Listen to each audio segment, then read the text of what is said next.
Extreme abrasion resistance. More supple, superior knot tying. Advanced formula, fade resistance. Less friction, quieter through the guides. Zero stretch, maximum sensitivity. What is happening, fish and friends? Welcome to another episode. My name is Devin from DEBO'S Fishing. I want to talk to you today about some braid, in particular the braid that I have switched to and been using over the past couple months. Now, prior to switching to this, I was using the KastKing Super Power braid. It was great. I loved it, affordable, but I wanted to try something new. Now, prior to both of these, I had used a number of the other braids on the market. A lot of the big names out there. Some of them I had really good experiences with, some of them awful experiences. So when I first saw it, I was skeptical. It's like, is this getting back into the old DVDs, the ab wars, the 5-minute abs, 6-minute abs is better, and 7-minute abs is even better than that? No, I think there is validity to the information on here, and that's what I'm going to go over. So to do that, we first have to go back a step and talk about Braid Basics 101. Why do anglers use braid? Well, it's more sensitive. Braid is more sensitive because it has zero stretch, or pretty much no stretch. Now, the reason they're able to achieve that is through the materials that they use. Now, a lot of the main manufacturers you'll hear thrown out through other brands are Dyneema or Spectra. They're all the same ultra-high molecular weight polyethylene fiber, a UHMWPF, which essentially means they take a polyethylene plastic, put it through an extrusion process, and get really tiny little fibers of this material. Now, each company kind of uses their own proprietary practice to join those fibers together and make a braid. So kind of similar to the way a spider would make silk. They would extrude it, put that silk together, and make a cord. Now, with the SuperKast9 braid, KastKing uses a reverse spiral winding technology. When you get it in your hands and run it through your fingers, you can feel that it's, more of a round feel. So what does all that information mean for this SuperKast9 braid? Well, to me, it's so successful is because it falls in between the two main braids that I've used out there. It takes the pros from both of those and has combined them into this line. Now, for me, I've used a couple type of braids out there. This is an old braid off one of my reels from a few years ago. This real limp, no memory. It almost feels like a cotton string type braid.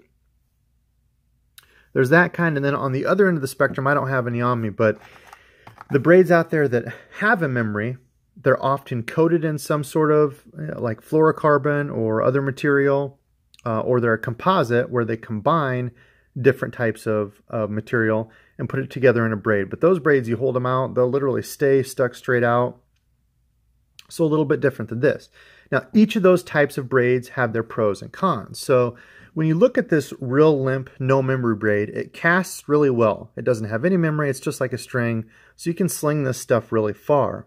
Also, because it's like a string, it floats really well. There's no other additives on it, no other materials or plastics.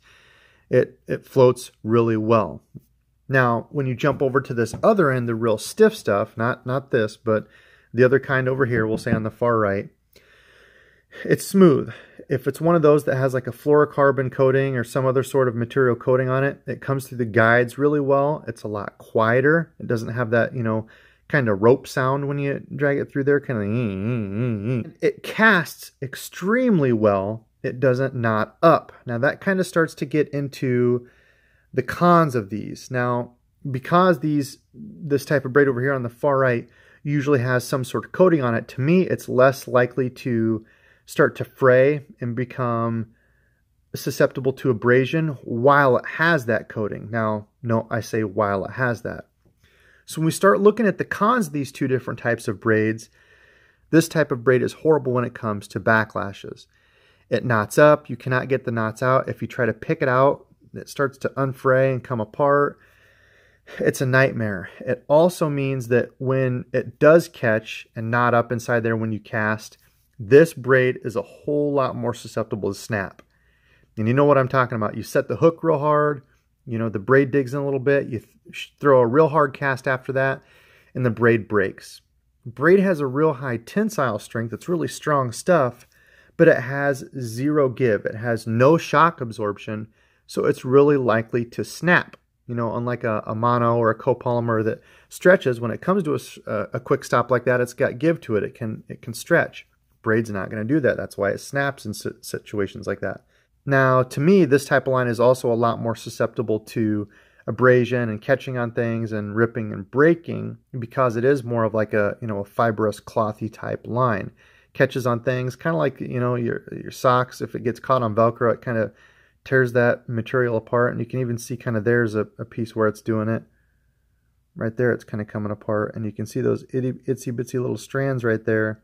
Those all start to come undone, and that's where it frays and comes apart. Now, the negatives to that real heavy type of braid is that the coating is going to come off of it. If it's coated in, you know, fluorocarbon or whatever, that coating is going to come off and you're going to be left with, you know, basically just a type of braid like this. Now, you also get less casting distance with that real heavy braid because it's got that coating. So I think that's where the SuperKast9 comes into play. It's combined both of those pros from both of those types of braid. So when you're looking at it, the smoother, rounder outcasts other braids. To me, that 9 strand being put together gives you the feel of having a fluorocarbon coating without actually having a coating that's going to come off. It's got a good round feel. Now, does it come through as completely smooth and, you know, quiet as one of those? You know, maybe not. But that coating is not going to come off. This is going to stay for the life of the braid. Extreme abrasion resistance. I think that again comes into play that these 9 strands wound together really tight, you know, looking like one round cord, is going to be less likely to catch, to fray, to come apart.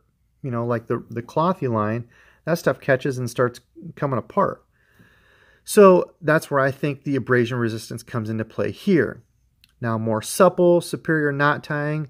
It's not coated in anything, so it is, of course, going to be more supple, and the knots with this have been excellent. Now, I've not had really any problems with knots. That might be more to the type of knot you're using with this, you know, real limp braid, or even the braid over here that's coated. I've not had knot issues, so that's not really been a problem for me on any of the braids I use. Less friction, quieter through the guides. So it gives you that feel of having a coating because it is one round strand. It's going to come through there a little bit easier. Zero stretch, maximum sensitivity. Yeah, it is a braid. It doesn't stretch, and it is really sensitive, so I've had no complaints there. Now, I've been fishing it on my Speed Demon. This is my frogging or real thick vegetation punching setup. 50 pound is what I've been running for this. I try to go as light as I can in the surroundings. If you go with the real heavy 65 pound braid, you're not going to be able to cast it as far. But if I'm using braid, I want to make darn sure that I'm going to be able to get whatever fish I have in there out with this. That's the whole point of the braid. It's strong, it's tough. You know, if you're frogging or deep punching, you're going to be coming through a bunch of muck. I don't want to have any chances. Now, I don't really concern myself with, I know one of the other good points on here was that it's an advanced formula that's fade resistance. To me, that's not an issue. If you're worried about the fish seeing your line, to me, you should be going over to a copolymer or a fluorocarbon anyway, which is what I do when I'm just running like a jig or a Texas rig. I'm always going to go straight fluorocarbon or copolymer. Now, if you're just worried about you being able to see it, you don't want it to fade. I've been using this for a couple months and the color has held strong, you know, as opposed to something like this. This was a moss green and the color wore off it pretty quick. So I've been really happy with the color retention so far. So overall, those are my thoughts on this line, why I like it. To me, it plays the middle of the road between the two main types of braids out there. I would certainly recommend giving this braid a try. It's a little bit different than the other braids that I've used out there, and that's why I'm really liking it.